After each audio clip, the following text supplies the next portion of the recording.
Welcome back to Ball Handling 101, week 3. We are talking about attacking space.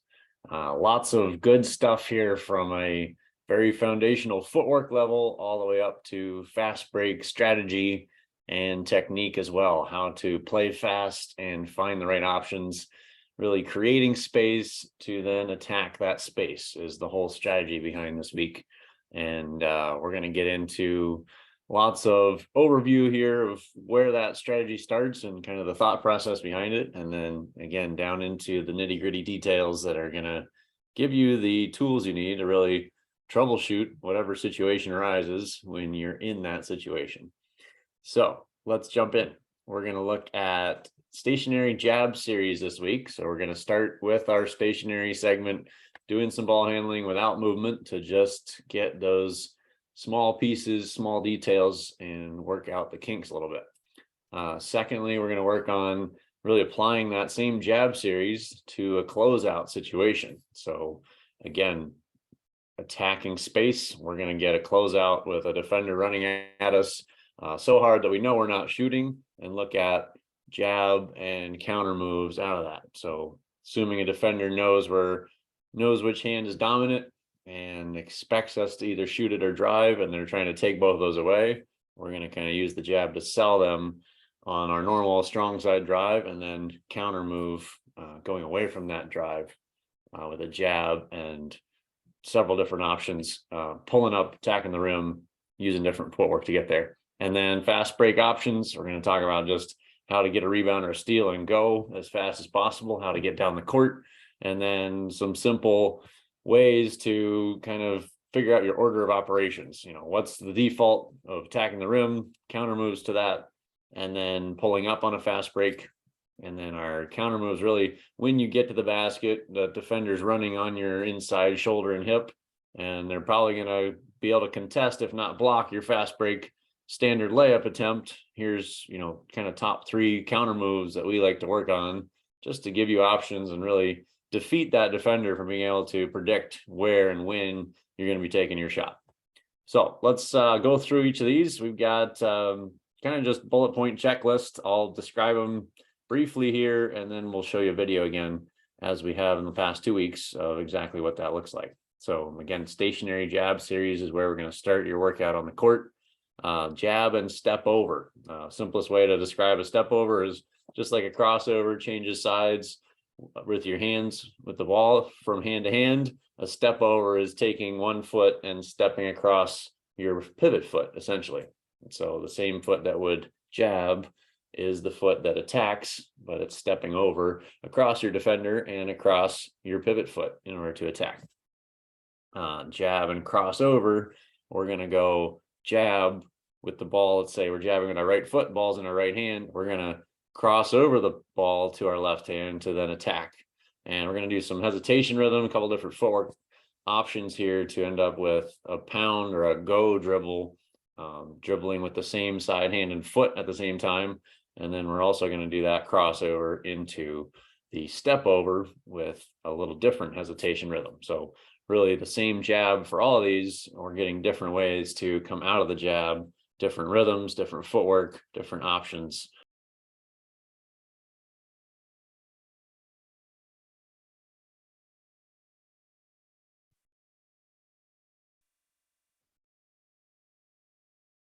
Being it stationary again, this is what we just described: jab and step over. We're taking the right foot of the player here, jabbing to the right, and right foot replaces into our step over where our dribble goes with that right foot. We can do this both directions. So now player is jabbing with left foot and attacking with left foot, and the step over always goes opposite hand and foot together. Then we have the crossover and pound. So it's jab and crossover and step over. With that, jab, crossover, pound is same side, hand and foot. We can do that both ways. So a little bit of different hesitation footwork in between makes the difference of where the ball lands, which foot it lands with. Jab, cross, step over, jab, cross, pound. Next, we're going to go to counter moves, really applying what we just saw in a stationary setting to a more dynamic situation where we actually have a defender closing out, we're catching as if we're ready to shoot, and then we're using this jab and step over to be a counter move to our shot, or again, our normal strong side drive or drive away from the pass. Is how we like to work on it. So jab and step over rim attack will be first. That one's pretty straightforward, just using the footwork we saw stationary, continuing after that dribble and step over, 2 more steps to the basket. You'll get to see some examples of that. Jab and crossover. So again, instead of step over, where we're really ripping the ball to then dribble forward with our first step on the step over, the crossover, we're jabbing and we're bouncing that ball across to change sides of our body. So really, rip versus bounce across are the 2 differences with the ball here. And we try to differentiate them terminology wise with step over versus crossover. So jab, crossover to rim attack. Again, we got a couple different variations of hesitation rhythm and jab and attack to the basket. So whether we do the crossover or the step over here, we're going to change direction. Once we have attacked the rim from our jab and attack dribble, we're then going to make a counter move. So front crossover, what we call a push out dribble to the rim, or a wrap around behind the back.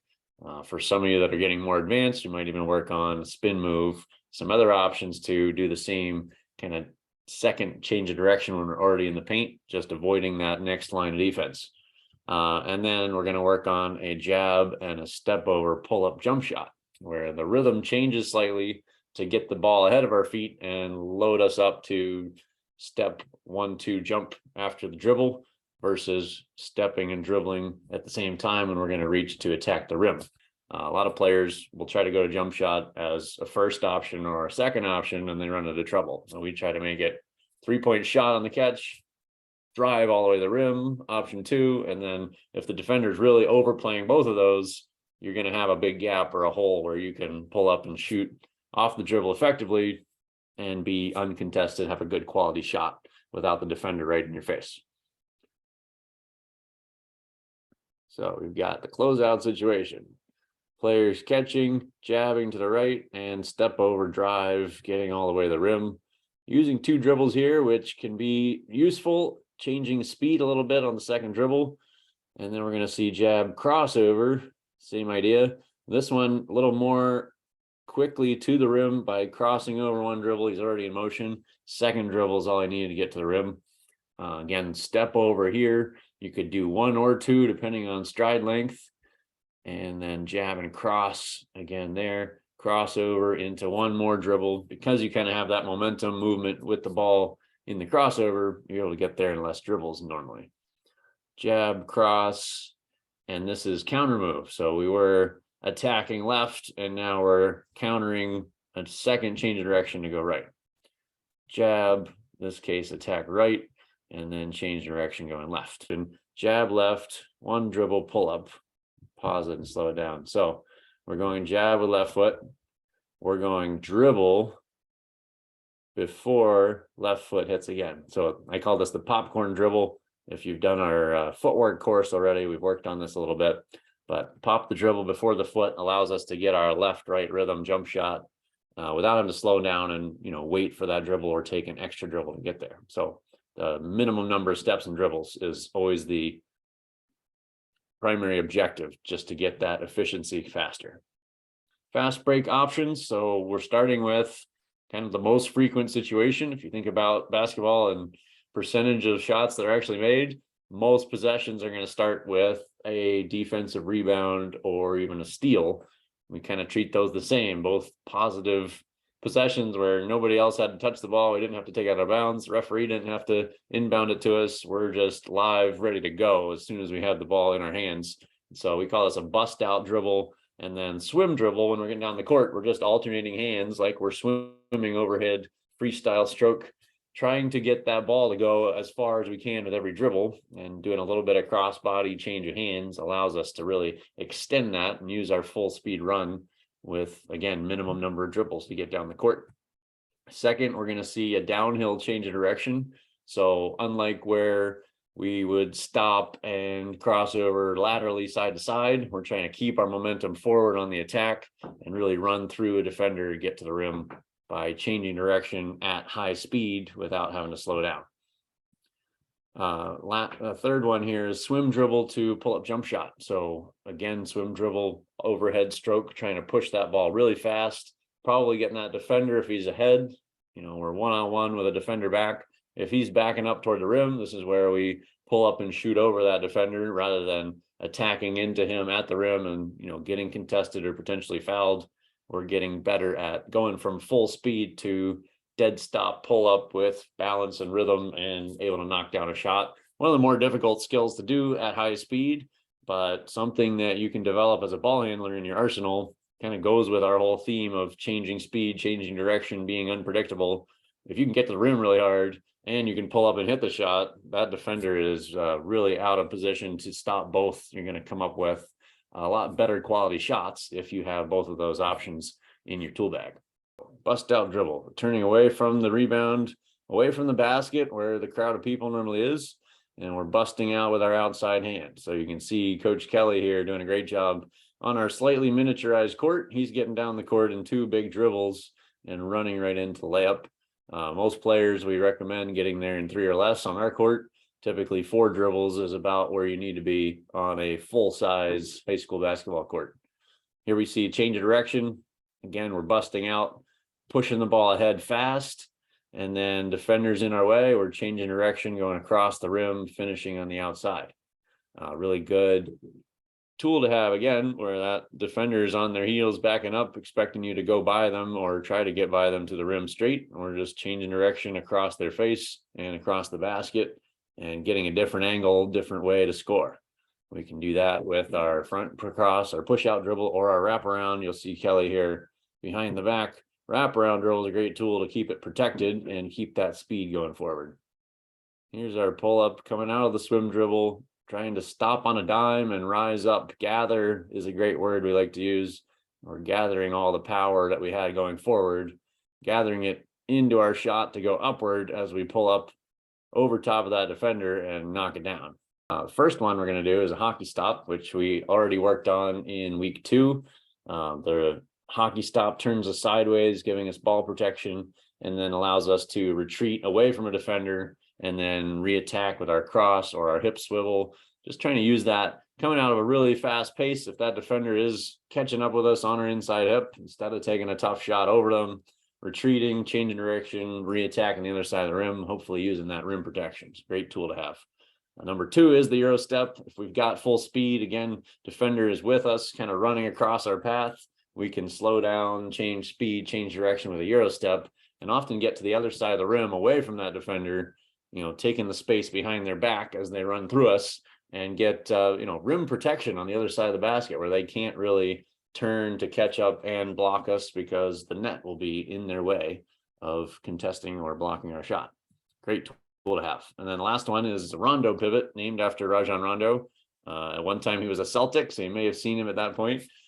He has a great move where he drives down the lane line, kind of uses our hockey stop position, but picking up the dribble instead of keeping it alive to retreat, and then pivoting to come around with like a floater action, or in some cases a fadeaway, but really taking advantage of that speed momentum your defender had and pivoting back up the lane away from the basket to create space and come up again with a different shot, kind of being unpredictable.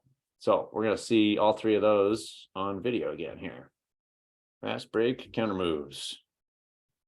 Hockey stop is first, defenders on our hip. We're attacking, stopping with our toes turned to the sideline, and then retreating to reattack. Again, we already did this a little bit in our half court setting.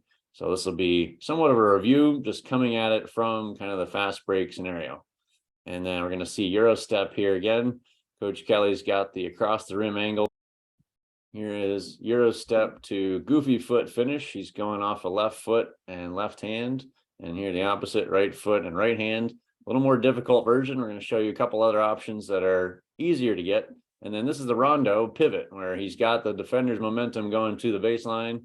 He's pivoting back up the paint, getting that floater action to knock down a short range shot. That's it for week 3 of the ball handling, attacking space. So kind of 2 frames here. We're working on the jab series in a closeout scenario, and then fast break series trying to get that speed and momentum, efficiency up the court, and then work on counter moves. So we've got multiple ways to beat that defender, no matter how they're guarding us in a fast break situation. And that's it. We'll see you on the court.